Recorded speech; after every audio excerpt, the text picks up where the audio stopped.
বাবা আজকাল সন্তানকে ভালোবাসে কোনগুলাকে জানেন? যে কামাই কামাই এনে দেয় তারও ভালোবাসে, তার বউরে ভালোবাসে, সন্তানকেও ভালোবাসে। আর যে কামাই না তাকে 2 পয়সার দাম দেয় না, ডান হাত তুলে দেখায়, বলো ঠিক কিনা? কোথায় ভালোবাসা? যেখানে মার ভালোবাসা, বাবার ভালোবাসা অনেক সময় আমরা রিয়েল পাচ্ছি না। কিন্তু মনে রাখবেন, এটা মাথায় বসায় রাখেন, আল্লাহ এবং নবী আপনাকে রিয়েল ভালোবাসে, নিঃস্বার্থ ভালোবাসে, নিঃস্বার্থ। কেমন ভালোবাসে বলি, আপনি ফজরের নামাজ না পড়লেও যিনি আপনার ফজরের নাস্তার রিজিকের ব্যবস্থা করে দেয় তিনি রব্বুল আলামিন, রব্বুল আলামিন, রব্বুল আলামিন। যিনি আপনার 1000 গুনাহ করতে দেখলো নিঃশ্বাস বন্ধ করে দেয় না তিনি রব্বুল আলামিন। যিনি আপনার খেটে যাওয়ার সময় আপনার পা লুলা করে দেয় না তিনি রব্বুল আলামিন। শুধু তাই নয়, 1000 গুনাহ করার পরে আপনি যখন সিজদায় পড়ে ভিক্ষা করে বলবেন আল্লাহ যা করেছি মাফ করে দাও, তওবা করি, যিনি রাগ না করে মাফ করে দেয় তিনি রব্বুল আলামিন। এরকম কেউ আর ভালোবাসে নাই, ভালোবাসতে পারবে না। আরেক হচ্ছেন আপনার নবী রহমাতুল্লিল আলাইহি। নবী আঙ্গুল তুলেছেন সান 2 ভাগ। নবীর উম্মত যারা একটু বুঝে বলেন না সুবহানাল্লাহ। নবী আপনার আমার নবী আঙ্গুল তুলেছেন, আল্লাহ আসমানের চাঁদকে 2 ভাগ করে দেখিয়েছেন। আপনার আমার নবী দোয়া করেছেন, ডুবন্ত সূর্যকে তুলে আল্লাহ আবার আসর পর্যন্ত এনে থমকে দিয়েছেন। আপনার আমার নবী রাস্তা দিয়ে হেঁটে যাচ্ছেন, পাথর পর্যন্ত নবীকে সালাতু সালাম দিচ্ছেন। আর একটু জোরে জোরে বলি না সুবহানাল্লাহ। নবী রাস্তা দিয়ে হেঁটে যাচ্ছেন, বিশাল আকারের পাহাড় উহুদ পাহাড় নবীকে সালাম দিচ্ছেন। আপনার আমার নবীকে আল্লাহ এমন শান মান আজমত ইজ্জত দান করেছেন। ইমানদার ভাইয়েরা খেয়াল করবেন, অন্য নবীদেরকে আল্লাহ বিশেষ বিশেষ কিছু পাওয়ার মুআজিজা দান করেছেন। অনেকেই কিতাবে লিখছেন আপনার আমার নবীর যতগুলা মুআজিজা, সবগুলা মুআজিজা যদি আল্লাহ নাও দিত, চেহারাটাই ছিল অন্যতম মুআজিজা। আপনার আমার নবীর চেহারা মোবারক ছিল আল্লাহর দেওয়া একটা মুআজিজা। কেমন মুআজিজা? দুশমনও যদি দুশমনের নিয়তে হিংসার পাহাড় নিয়ে রাগটাকে কন্ট্রোল করতে না পারে, নবীর সামনে আসতেন, চেহারা মোবারক দেখার সাথে সাথে দিল গলে যেত, দিল গলে যেত, দিল গলে যেত। হযরত ওমর ফারুক রাদিয়াল্লাহু তাআলা 39 জন যখন মুসলমান হয়েছেন, নবীকে হত্যা করার জন্য ফারুকে আজম যখন গিয়েছেন, নবীর চেহারা দেখার সাথে সাথে তলোয়ার হাত থেকে পড়ে গিয়েছেন। তখন নবী মুস্কি হেসে বললেন, ওমর আমি তোমার অপেক্ষা করছিলাম, আমি তোমার অপেক্ষা করছিলাম, কারণ সুপ্রিম কোর্ট থেকে রায় এসেছে তুমি কালিমা পড়ে মুসলমান হবা, আমি তোমার অপেক্ষা করছিলাম। ফারুকে আজম বলে, আমি আসছি আপনাকে হত্যা করতে, আপনি আমারে নিয়ে দাওয়াত দেওয়ার জন্য বসে আছেন, ব্যাপার কি?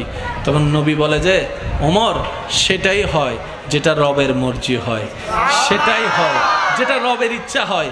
তোমার ইচ্ছা আমাকে হত্যা করা, রবের ইচ্ছা তুমি কালিমা পড়ে সিজদায় নামাজের মধ্যে সিজদা দেওয়া। ফারুকে আজম নবীর চেহারা দেখে মগ্ন হয়ে গিয়েছেন। দূর থেকে শুনেছে ভিন্ন কথা, চেহারা তার ভিন্ন কথা বলে। এবার কালিমা পড়ার পরে ফারুকে আজম শুনতে পেলেন মুসলমানরা গোপনে গোপনে ইবাদতের কাজ করে।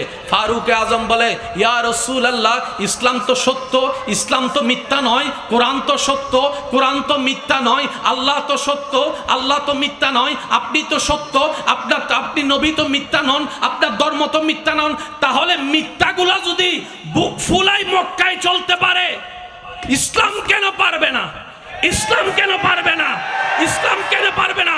আজকে থেকে আমি ওমর ফারুক দাঁড়াই গেলাম, কোন বাপের ফুতাছস আমার সামনে দাঁড়া। আজকে থেকে ওপেনলি ইসলামের ইবাদতের কাজ চলবে, আল্লাহর দাওয়াতের কাজ চলবে। সুবহানাল্লাহ, আল্লাহু আকবার, ইয়া রাসূলুল্লাহ।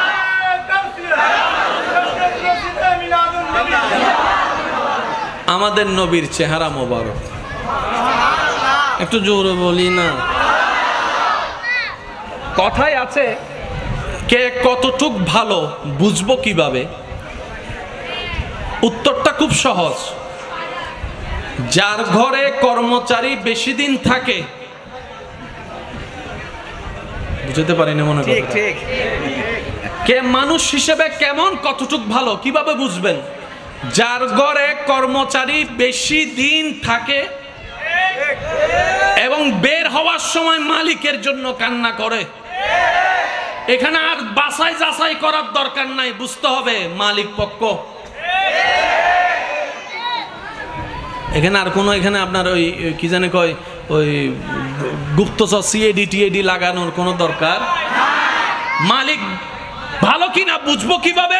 কর্মচারীর সাথে ব্যবহার কেমন সেটা দেখে। আপনার আমার নবীর একজন খাদেম ছিলেন, নাম হচ্ছেন হযরত আনাস রাদিয়াল্লাহু তাআলা।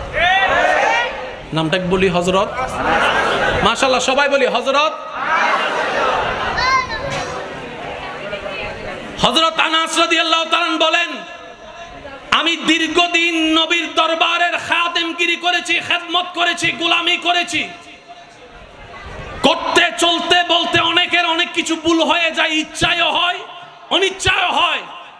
আমার নবী রাহমাতুল লিল আলামিন এমন কোমল হৃদয়ের অধিকারী, জীবনে আমাকে বকা দেওয়া তো দূরের কথা, কখনো চোখ রাঙ্গাই পর্যন্ত তাকায় নাই আমার দিকে। সুবহানাল্লাহ। তিনি হচ্ছেন আমাদের নবী রাহমাতুল লিল আলামিন। আর একটু জোরে বলি।